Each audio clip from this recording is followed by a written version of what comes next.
Hope everybody's doing well today. I want to welcome everybody to the Unimpressed podcast today. And today I have a friend calling in from Culver City, California, and his name is Siavash Fashi. He owns the smallest, most successful gym in America. Welcome you to the show. Thank you so much, John. I'm excited to be here and share my story. Thank you. Nice. So I know you probably, when you opened this thing and, got going, you probably didn't think 800 square feet would do what it's doing now. I mean, what was your anticipation when this first started? Yeah, absolutely. Not in my wildest dream. I opened a gym because at the time I was a competitive bodybuilder. I just wanted the little gym not to get distracted with the girls in the big gym. So I just wanted a small place for myself to train and push myself to be the world champion. My whole focus was on myself. It wasn't about helping others or anything like that. So then along the way, everything changed when I saw how many people are changing. Their lives are changing here. So that's my mission, start changing. And how many years have you had the place? Right now, 12 years. I've been having the gym for 12 years. But my story starts from way back when I was in Iran, because I'm originally from Iran and bodybuilding was illegal in my native country. So a picture of Arnold inspired me. And that's how the passion came to me, and I went through hell to come to America and be here and building this gym, which I will share with you guys how the journey to building the most successful small gym in America started all the way back from Iran, seeing the Arnold picture. Now, how old were you when you had this thought? At that time, when I saw Arnold picture, I was 16 years old. But before that, I was involved in the sport. So, as I said, all the American sports were illegal in Iran because after the revolution, anything American was considered as a propaganda. So government would not allow boxing, even chess, or none of that. So, but I was doing Taekwondo. I was very competitive in the Taekwondo world in Iran. And I was competing for my school. And then once I saw Arnold, I said, okay, this is it. I wanted to be him. And when you say sport, if you're doing athletics, what sports were allowed? Okay, it was mostly martial art, Taekwondo, wrestling. Olympic wrestling was allowed, and Olympic weightlifting was. They had that, but they didn't have anything like to do with the physique or showing your body or skin. Woman was impossible, but even for men, they were not allowed to show skin or be in a publication or anything like that. There was no newspaper. The video cassette is something that it's as simple as, American wouldn't even imagine that it was illegal to even have video, to play videos or anything like that. So it was a completely different world. When you think about leaving a country and you have family there and that's where your lineage is and heritage and your family and so forth, what's going through your mind? I mean, how do you just want to get out of there? Absolutely.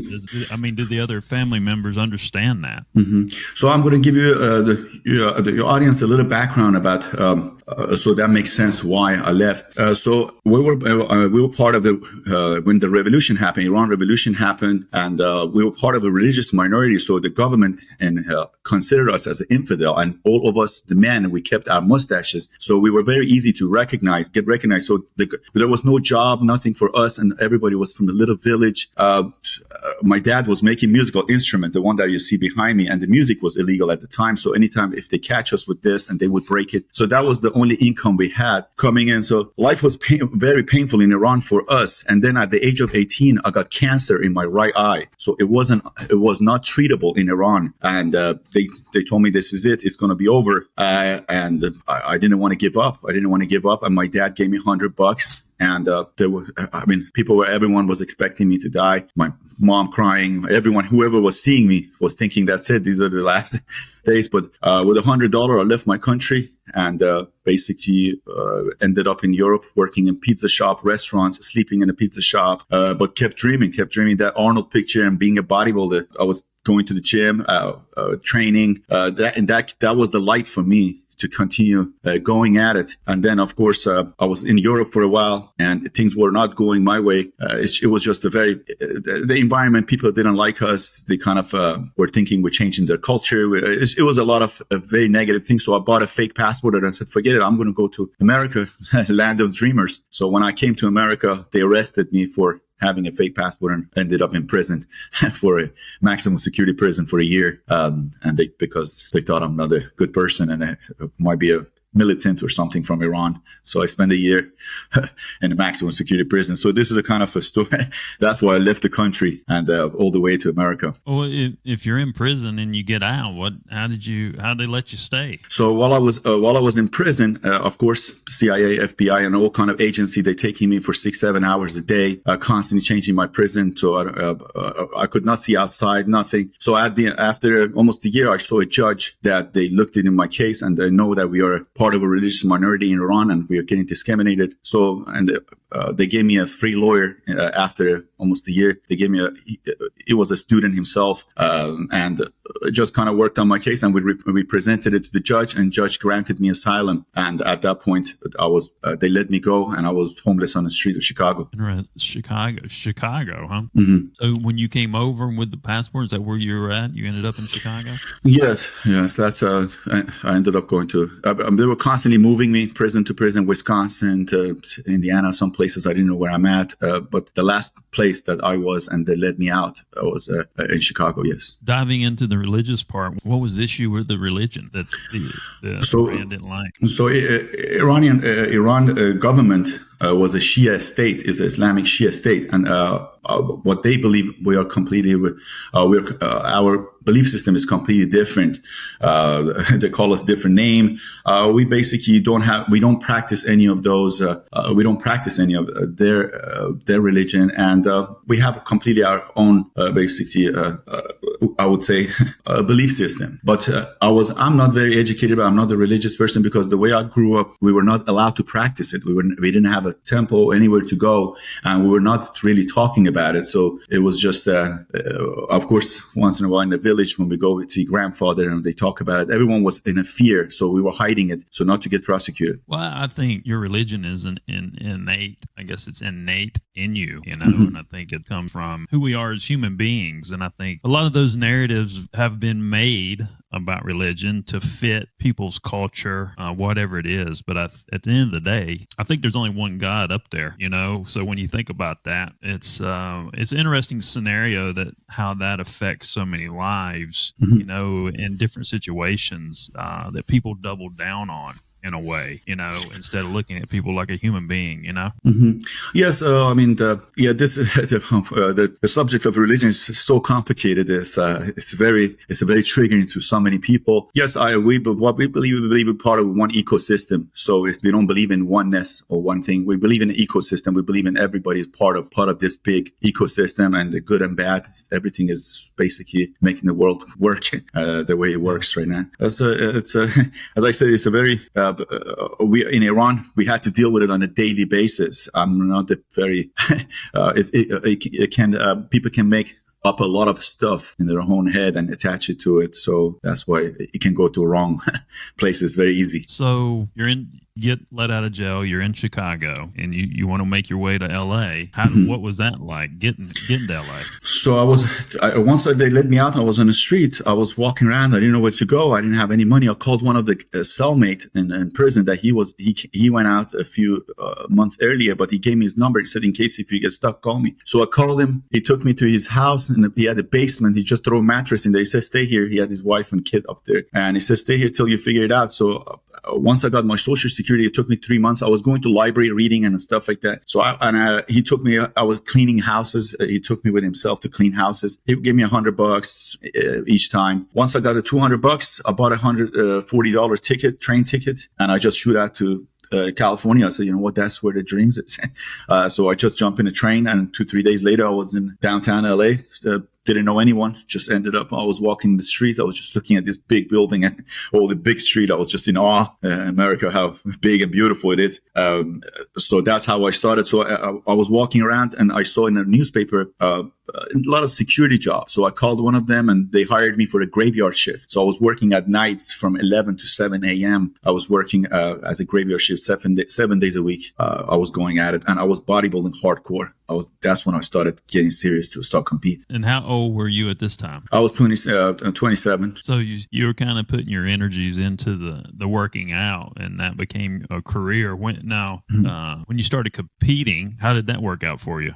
It was good. I mean, it was a pure passion. I wanted to be one of these guys, one of these bodybuilders, being on stage competing so bad. I was doing anything it takes to do it. It felt amazing. I went on a stage, but to be competitive and go to the higher level, I needed money. So I needed money because supplements, you have to have nutritionists and trainer if you can. So it needed a lot of support. As far as being able to put in work, I was able, but emotionally, you needed a lot of support. So I realized it way later that what was happening to me, because you are so fragile, you're bringing your body fat to 3-4% body fat, and any kind of thought, any kind of stress, any kind of anxiety will kind of, in a matter of 24 hours, when you cut your water to get ready, go on a stage, it can have a huge impact on you. It can make you look flat. It can make you retain water. So those emotional states of mind, I was not able to control that as much.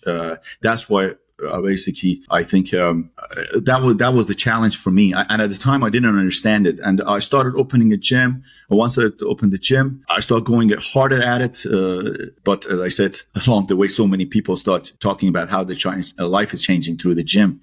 I found my calling. I realized, wow, I'm having a lot more blast training these people, getting them in shape and sharing my knowledge, which the knowledge they were asking for, it was so simple. People wanted to get the six packs, which is about 12% body fat. It's very, very simple for me. I could do it with closed eyes versus me wanting to get to 3% body fat, and he has so much complication when he could go down there. So that was the bodybuilding, but it was a blast. The bodybuilding mostly was kind of escaping reality. My life was so painful. Even in America, it was like, who goes and sitting in guard shack security all night and then come, and then I would go evening time again, another security job in a very, very rough neighborhood in LA, just where basically it was the gangland where I was working as a security guard.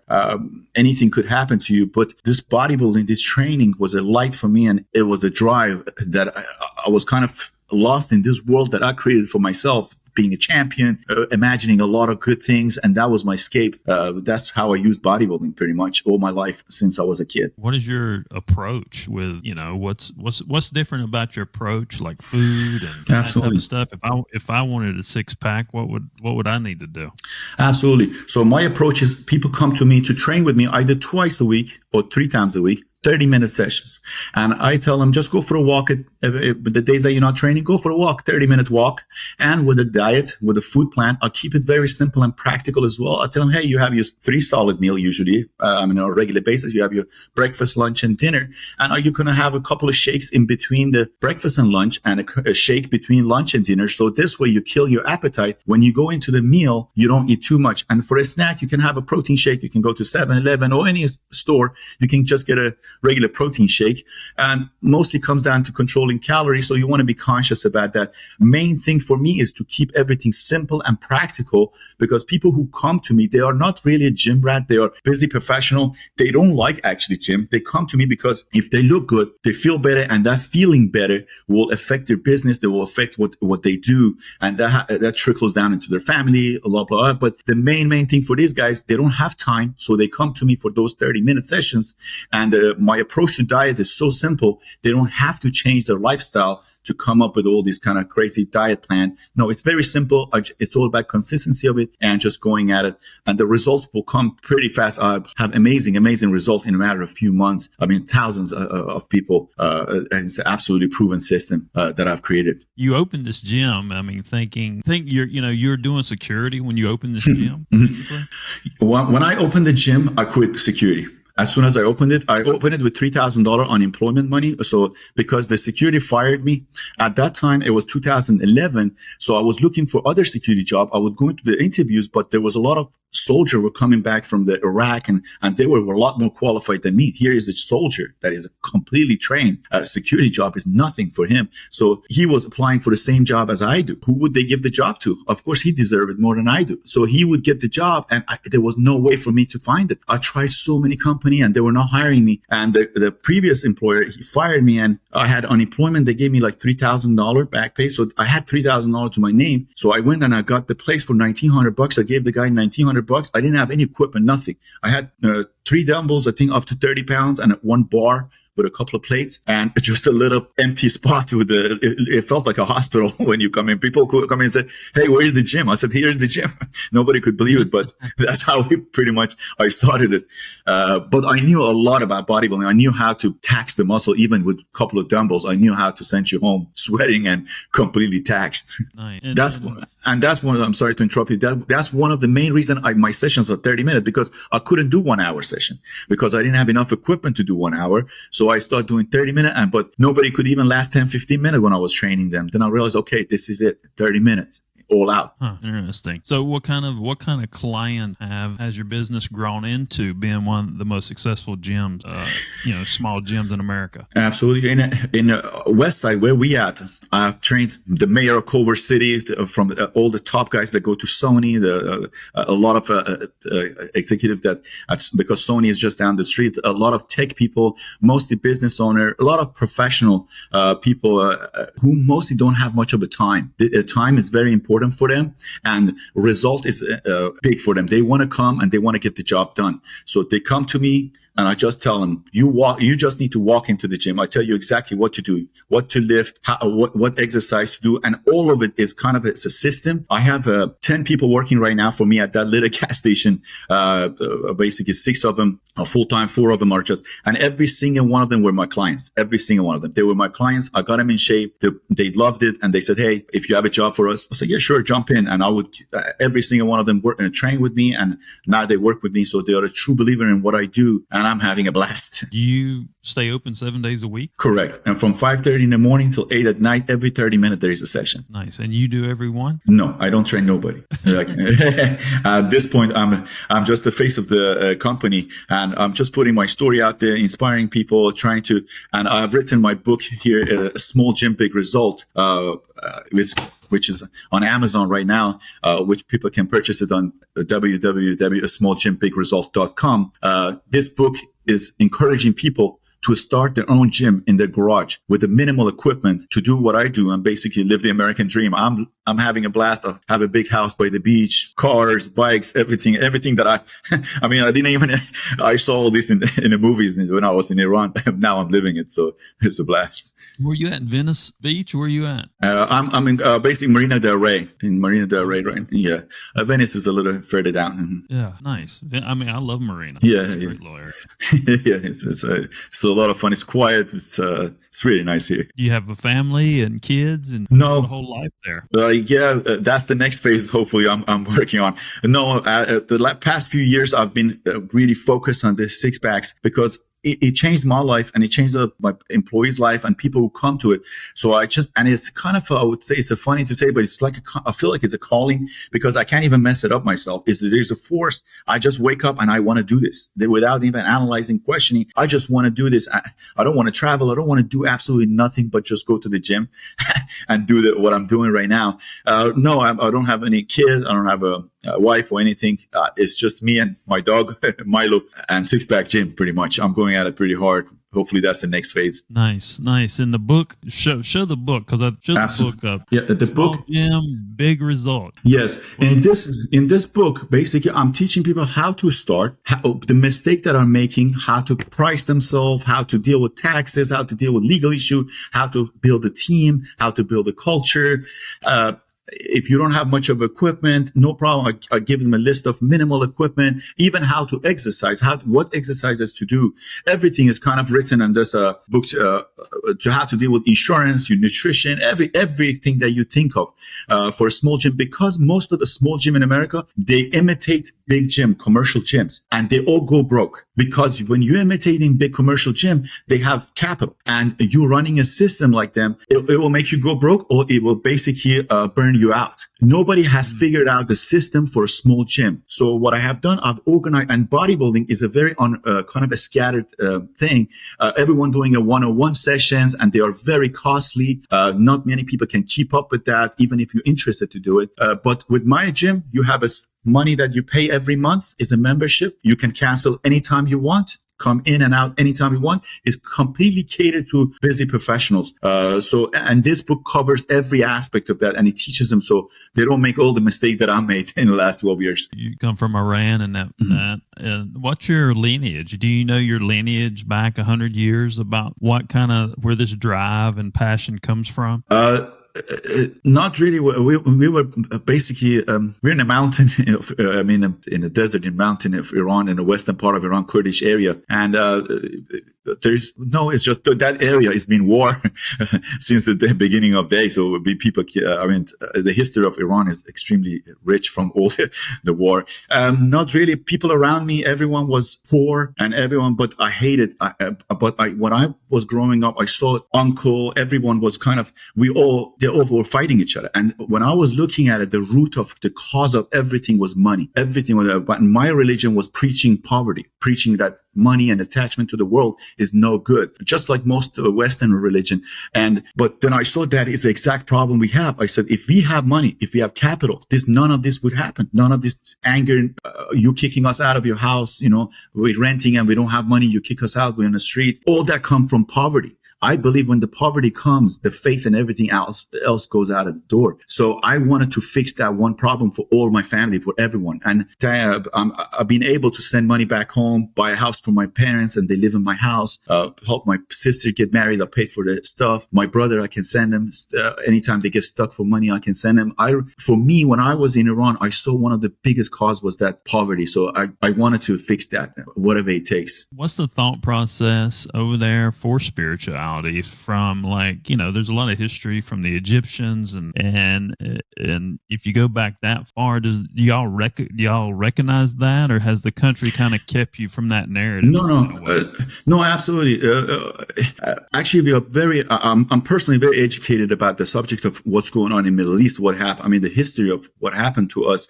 People have the knowledge. People have it, but propaganda, brainwashing people through government and what they want to preach, all the channels, everything has been basically they indoctrinate people and then turn people against each other. Like they point out that they give we have a problem in our country and they give it a face, and that face is either America or Israel or someone else. It's never themselves. It's never government of Iran and what they're doing. So we saw a lot of that, and people are these days actually very aware. As you saw a few months ago, it was an uprising with women in Iran, and of course a lot of men behind them. People are very educated, but unfortunately depressed because of the system in Iran. And there's some kind of ancient, landmark there. What's the thing underground? Absolutely, yeah, absolutely. There is a lot of site in Iran which called one of them is Persepolis, which is in a kind of a central of Iran, and that goes back to probably 2,500 years ago. There's a lot of site in Iran. Hopefully one day the door is going to be open and people can see what's going on. It's unbelievable. It's another Egypt. I believe in a bigger extent because it has site all over the country, and each emperor or each empire did their own thing, and of course the next person came and destroyed everything and built their own. It's a pretty fascinating country to see. I always tell people the door on my grandfather's house is like 500 years old, the wood. So Iran is such an old country and has a lot of history behind it. It's pretty fascinating. What do you think about energy? I personally, of course, it's existed, and I personally try not to. No, I try to extremely deal with reality, what I'm dealing with, because for myself, I noticed I can build belief system, especially under pressure, which I did. I build a lot of belief system to survive. And now that I'm successful, I have to undo those because they were my survival mechanism. But now when I'm successful, it's kicking in and is making me it doesn't work at this phase of my life. So I'm trying to get rid of them. I'm trying to not to create any kind of belief system for myself and deal with the reality as much as I can, which is very painful, but I try to face everything and basically go head on. Yeah. Do you feel like you're experiencing different feelings now with things that are changing in the universe, being from that area? Because sometimes I think you are a successful story, and I think you have to put your energy into that success. Mm-hmm. The only problem with that is you sometimes putting that energy into your success is you forget about yourself. Mm-hmm. Right. Are you kind of grounding yourself now that you've had some success and so forth? Absolutely. My vision is what I did was I constantly work on my vision and make it more clear. I'm part of that. The more clear I am on what I do, so I don't get to do pivot, because there's a lot of idea, a lot of noise come out, and of course it wants to get you off track. But I'm so clear. I'm constantly working on making that vision more clear and clear of what I'm doing. But I feel amazing because I have a long-term goal, and I know that this phase is for example, this phase it's just a period of time that once I pass this, then I'll go to the next one, and then I get a chance to do this work or do charity or whatever I have to do. But each one is basically has its own place. Before, when I was going through all this, I didn't know, but now I kind of have a system for myself. I know, okay, if I put my focus in only one thing and not get distracted with other stuff, this will benefit myself. It will change my own life and other people around me, my family, and of course the people who are in touch with me. Well, that's the biggest problem in America, is focusing on one thing. Nobody can focus, I mean, that's a big deal in itself. It's painful. It's extremely painful. When you're focused like myself, I don't, just going back to, when you're getting pressured, especially, you can check your audience, anybody that's listening, you can check. When you are under pressure, you have to see what it does, what triggers you. Like some people drink, some people smoke, some people, whatever. Some people chase girl. I chased, when I was getting under pressure, I would chase girl to distract myself. I didn't know at the time, but now I know when I'm under pressure, I react. I have triggers. So by knowing yourself, especially, there's something that I'm doing. It's very interesting and fascinating. I'm not very educated about it, but I do it. It's called EMDR. So it's a light that goes. It's for soldiers that are coming back from war and they have trauma. They basically that's a treatment for it, and it's extremely effective. Like, you do the session today and you get result the same day. It's fascinating. I've done it, and I'm constantly doing it every week. Actually, I was doing it this morning, and it has solved so many, in my own opinion, because I remembered I would think. I could not stop thinking. Like, I would think up till midnight. I could not switch off my brain. But by doing this, and all that come from trauma, I think, by doing the EMDR, my head is completely calm. Completely. I have nothing. I just come home, chill, do whatever I have to do. I read book. So it's a constant growth. I've noticed every part I have to grow. And that's, I think, what makes you more focused the more you understand. EMDR. I just looked it up. Yes. I haven't heard of it. What is that? So this was, I'm not very educated, so I don't want to say something that is not accurate. I'm in a business class. I was in a business class. It's called Simple Operation, and our teacher name is Alex Sharfen, amazing man. So he told all the business people, he said, every single person that goes into business, they have some kind of trauma. This must be a trauma to have this kind of a drive, to have kind of the talk therapy doesn't work, and you guys better to do EMDR. And so, okay, I'll go to the EMDR. So this EMDR, basically, I'm talking to the Christy, the lady that works with me, and they put this light on, and it goes left and right, and it will process the stuff that, for example, I've never reflected. I'm looking at it, and she take me back to when I was 8 years old in the middle of the war. People are dying and bringing hundreds of dead bodies, and I'm standing there. I was 8 years old. I saw two people getting hanged in front of. They brought them to our neighborhood and they hanged them. I remember them 18 years old kicking on the rope, and I was 8 years old just watching it. I didn't have feeling for 2 weeks at a time. I didn't know what's happening to me, and I never ever reflect on those moments after, because my brain shut it off, because it completely forgot the incident till later. And then once she took me back to 8 years old, that light made me go back and remember every single little detail from that time. And then he would tell me, Siavash, now go as this person, as successful Siavash, with the house, with all these toys that you have, go and look at that kid and tell him you'll be going to be okay. And I was pouring, crying. And it was, you kind of go back and tell yourself that you're okay. And that triggers something inside you. It's pretty fascinating when you do. And and it has an immediate effect on you. Again, I'm not very educated on the subject, so I don't want to open it up to the point what it does exactly to you, but it processes all these trauma, and it's extremely effective. I really highly recommend it. I always recommend it to people who ever talk to me.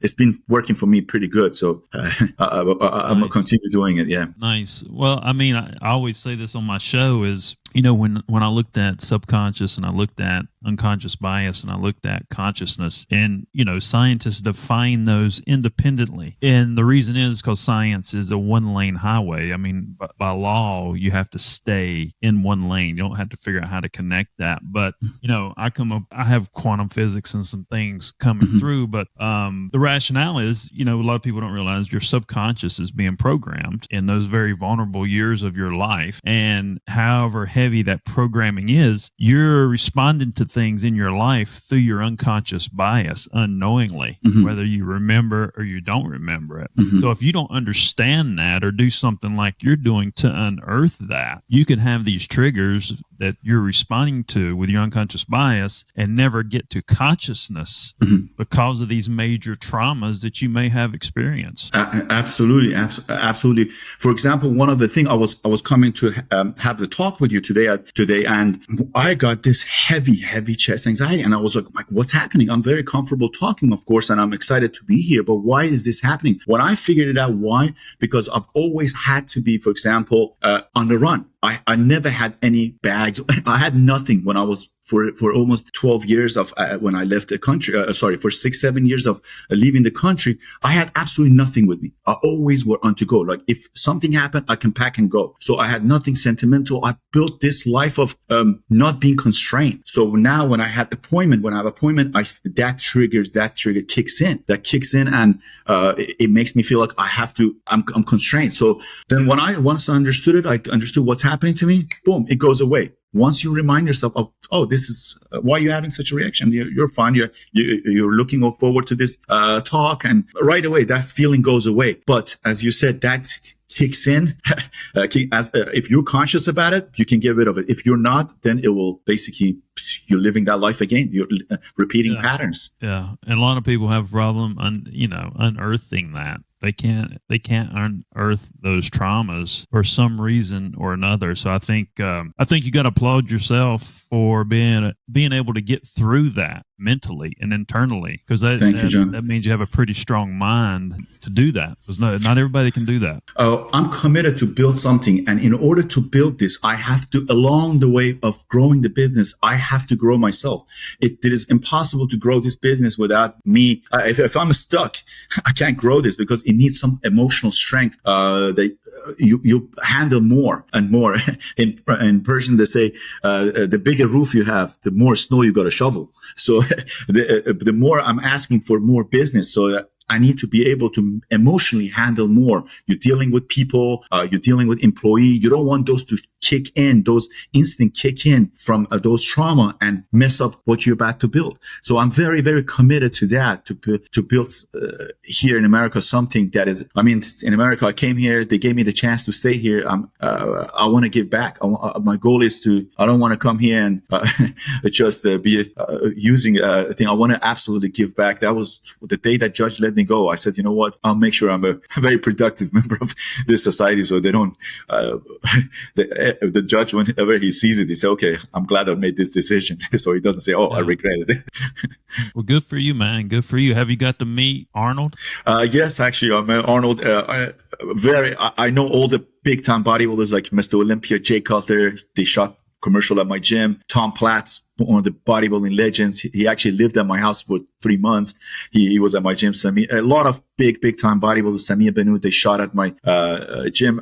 Pretty well known, because the Venice Golds is not that far from my gym. And I know pretty much a lot of people in that world of bodybuilding. And Arnold, I couldn't believe it. One day I was at Gold's Gym, Venice. Arnold was standing there, Lou Ferrigno and Robert Robinson, these guys, and Tom Platz. And I was training with Tom Platz. They were just talking to each other, and I was just staring at them. I was like, God, I was just sitting on my porch and looking at this bodybuilding picture of these guys. Now I'm standing right next to them. So it's pretty cool to experience it. Well, show us that book one more time. Absolutely. Here it is. A Small Gym, Big Result. First portion of it is my story of the whole Iran and basically what was happening, and then all the way coming to America and building this gym. For you, man, I mean, thank you, John. You know, when people say they have issues, they need to hear your story. There's something, actually, this guy, he was complaining and he said, oh, I have a painful life. He went to a monk and the monk said, hey, write it on a piece of paper, go to desert and you see this tree and drop it in that box. So he on a donkey, he write 3 days, he get to the tree. Before he put it in a box, the box says, before you put yours in, pick up 3 and read it and then put yours. So he picks up 3 and read them. And then he tears his own one because he said, my problem is nothing compared to the other 3. So even mine, although it's bad, I'm sure there are some people out there that went through harder times. So if anybody out there going through some tough time, I always tell myself like that. I always tell myself the root of growth is pain. Anything, even in bodybuilding, when you pushing that weight and squeezing those muscles, it's painful. But the result of it is amazing. So if you're going through something, I'm sure it's preparing you for something way bigger. Siavash Fashi. Appreciate you guys having me. I hope your audience enjoyed this talk, and I'm very excited that I was here. Cool. Very impactful story, and I think people will enjoy listening to it. You know, I try to do some things on here to try to educate people about human beings, really. It's interviewing people from the foundation up and what their journey is. And I think that's how you learn life, is understanding other people's journeys. Because if you don't have a blueprint to compare to, then you don't know where you're going. Absolutely. Again, thank you, Siavash, for coming on the show. My name's John Edmonds Cosma, the CEO of Bang Productions.